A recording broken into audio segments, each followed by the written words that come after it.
hate when they you could do have that. not sinned. Now, when you're born again, is your real testament and opportunity to sin no more.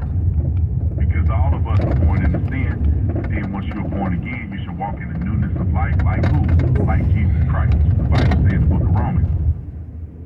When you go and get baptized, the Bible says in Acts 2, verse 38, where Peter was telling them, be baptized in the name of Jesus for what? The remission of your sins. That means the forgiveness, the removal of your sins. That's why you get baptized.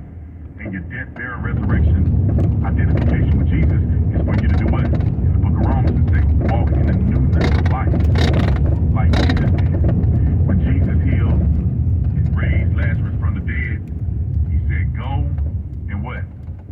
He didn't say sin less than you did yesterday. He said, you go and sin no more. The question you have to ask yourself, was he joking? Was he playing? Was he using a figure of speech? Or did he really declare to Lazarus, go and sin no more? If Jesus knew that it was impossible for Lazarus to go and not sin, he wouldn't have never said it to him. Jesus knew if Lazarus would uphold, at that time, the Jewish principle and follow Shabbat, do the things that he's supposed to do in the Jewish religion, that he could actually go and sin no more. But today, we don't teach that in the church because America is so hard thin end, and so we just give up. But if we honestly knew the sacrifice that Jesus made, we honestly knew that Jesus had to think through these things, Jesus had to study and learn all of these sacrifices that Jesus made to be who he was.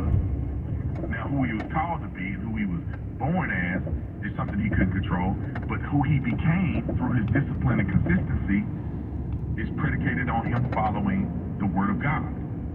Jesus, I'm just speaking for myself. Let me not speak for you guys. Growing up, Jesus was a mythical person because nobody spoke about when he was a young kid or when he was 5, 6, 7, 8, 9, 10, 11, 12, 13, 14, 15, 16, 17, 18, 19, 20, 21, 22, 23, 24, 25, 26, 27, 28, 29. Nobody talked about Jesus. Jesus ain't even talked about in the Bible when he's that young. So people pick up when he was born, and then they go when he's a 30-year-old. And therefore, we don't understand, at least we don't process to understand what was Jesus doing all these years. He wasn't just a baby, and then he appeared back on planet Earth as a God, or the God. That wasn't the scenario with Jesus. Jesus, the Bible says he grew in wisdom. So there's a lot of things that Jesus had to do, and I wish that we had record of that so people can model their lives after what Jesus did, so you can evade unnecessary sinning in your life. Stupid people, I swear. And people are not perfect. That's why God has forgiveness. But we got to at least understand and try. And we are to be like Christ. And if we're like Christ, we will have our position in heaven one day. If you do not follow Christ, according to the scriptures, you will not see heaven. If you are not born again, according to Jesus Christ's own words in the book of John, you will not enter or see into the kingdom of God. And I honestly believe a lot of Christians are not entering or seeing into the kingdom of God. That's why they're confused. And that's why everybody on 2, 3, 4 different pages. If we were all in the kingdom of God, we would get the same message from God together. It's like being on the same text messaging plan. Y'all in a group text. When God sends a message out to the people of God who are in the kingdom of God, who have the Spirit of God in them, they get the message all at the same time. If it's a warning that God has on the people. And that's why you see pastors who are on the same page, preaching the same doctrines, preaching the same thing, even if they're not at the same church. And that's because God put it on the spirit of the people who have the Spirit of God in them to preach or teach in a time such as this. But modern Christianity, modern churches, people thinking they got the Spirit of God in them, they lie to them and tell them that they're born again because they need them to sign up to the church. And a lot of people are spiritually desolate. They're trying to fight this battle without any spiritual reckoning. They don't have the Spirit of God in them. The pastor told them that they do, but they never experienced it. They never actually do, or they never did. And therefore they're walking around thinking they're spirit filled because the pastor lied to him because he doesn't have enough discipline, and he was lied to maybe in cemetery school, aka seminary school. And then he's now leading people astray, and people don't have power. And they're wondering why they're still sinning. They're wondering why they don't feel connected to God. They're wondering why they're still going through the same thing they've been doing year in and year out and over and Approaching over a again. railroad They don't have a crossing. connection with Jesus. They in the club one month they doing this. And it's because the pastor's not teaching what Jesus taught. I'm headed into the break. Y'all hold the phone.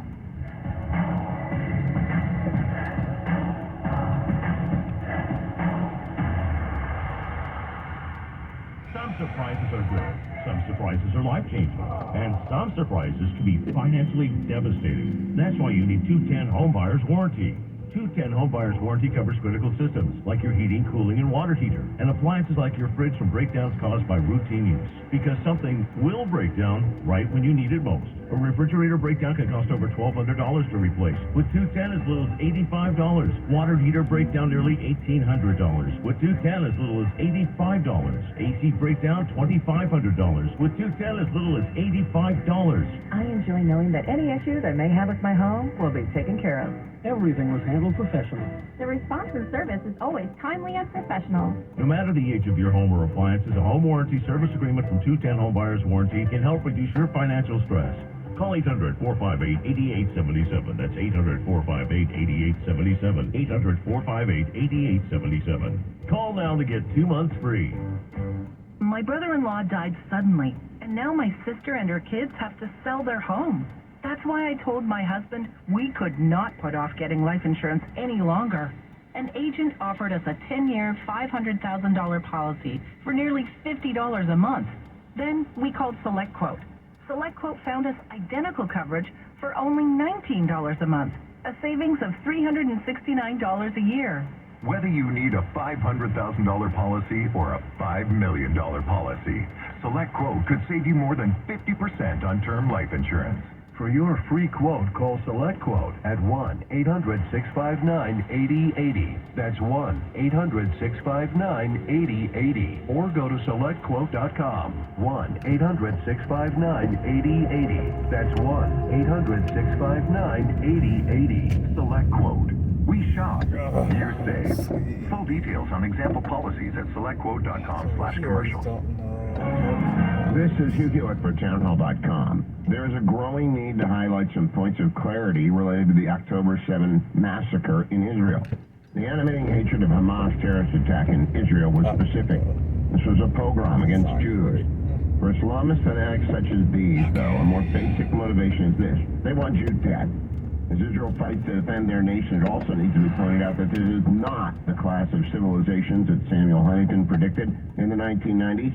It is a clash between the civilized, the West, and the barbaric. Unless we recognize the barbarity, the depth of depravity coursing through Hamas, which is really just an army of Iran, we cannot possibly defeat it. The question on many people's mind is whether or not the post-Christian West can even rally to its own defense. The U.S. and the West has received an urgent wake-up call. We need to heed it. I'm Hugh Hewitt. Publicpolicy.pepperdine.edu. With SRN News, I'm Keith Peters reporting the House has approved a nearly $14.5 billion in military aid package for Israel, but without humanitarian assistance for Gaza. The approach by new Speaker Mike Johnson poses a direct challenge to Democrats and President Joe Biden. Biden has said he'd veto the bill. Next steps are uncertain since Democrats say the GOP bill will go nowhere in the Senate. Johnson's approach requires the emergency aid be offset with spending cuts at the IRS to go after tax dodgers. Biden instead wants nearly $106 billion for Israel, Ukraine, Gaza, U.S. border security, and other needs. The House also approved a resolution condemning support on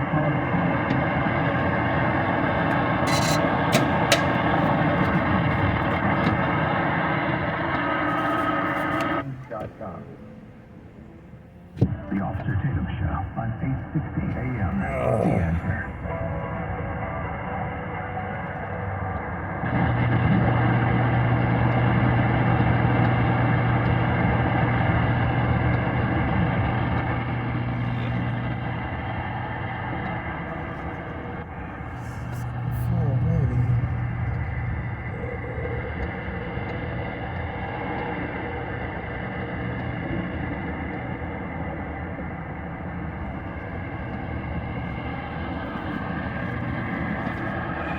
is really lame.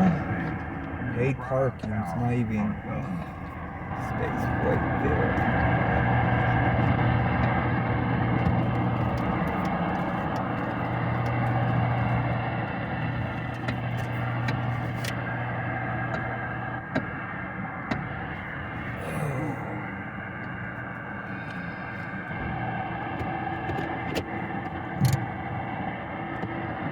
Perfect.